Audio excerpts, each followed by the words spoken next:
Hello, I'm Patty Etherton. Thank you for tuning in. If you're new to my station, I've been called to give you moments or words of inspiration from my prayers and my time of talking with God. So I wanted to start today with some really cool and exciting journey I had in my prayers today. I got a vision of a porcelain sink basin, a big one, like outdoors, and it had this silver drain kind of sticking up to where the water drained from the sides. And then all around the side was this leaves, and things were clogging this drain. And then I saw this hand come in and clean the leaves and debris away, enough that the water, you could see it start to swirl and drain out. There were still a few leaves in the porcelain basin, but obviously things had been unclogged and water was starting to flow. So I asked Papa, does this have something to do with draining the swamp, maybe?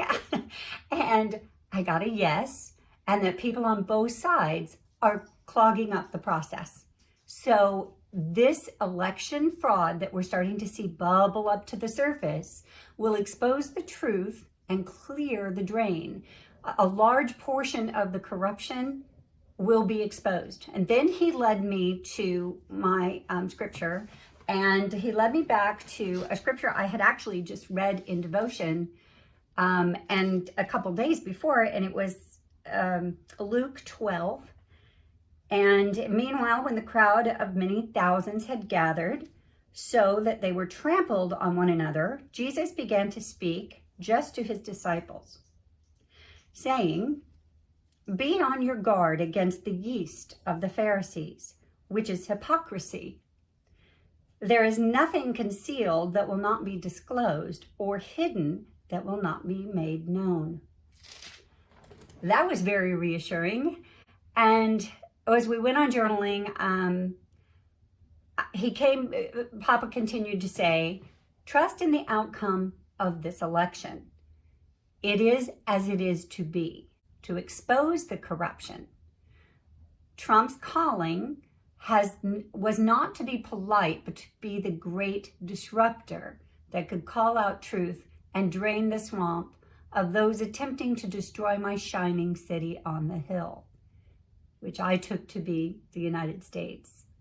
So my takeaway from that, because that was all I got out of my journal, and then of course I gushed and praised and loved all over Papa for sharing this vision with me and his words of wisdom, which every time I pray, I ask for words of wisdom and guidance, pretty much 100% of the time.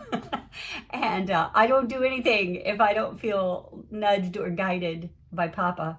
So my takeaway is that, guys, this is exciting. God's got this, no matter what the outcome. And that was the other thing. Trust in the outcome. Trust me. The country's founding, this is another thing I discovered.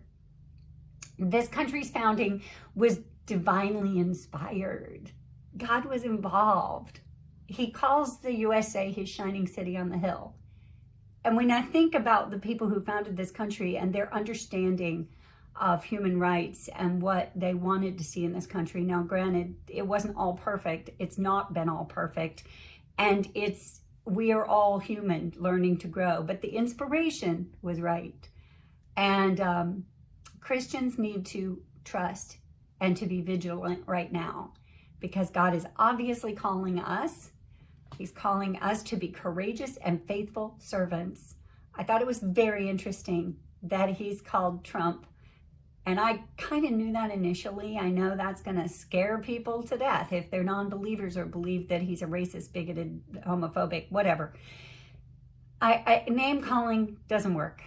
You got to look into the heart of people. And I see a very, very good man fighting very, very hard. So Christians, we need to keep trusting and have faith and be vigilant. I can't reinforce enough. I kind of wish I had recognized the calling God was asking me to do. He started on me really hard this summer, and I kept pushing him aside and saying, no, I'm not going to do that. No, I'm not going to do that. Until it came to a fevered pitch, and he had to nearly squeeze me to death for me to realize, Okay, I will do your bidding. But I didn't know it'd be a YouTube channel. But go watch my first video and you'll kind of see that inspired thing. So, God is obviously calling all of us to be courageous, stand up, and be faithful servants. So go out, have a fabulous day, pray, pray, pray for this great country, and God bless.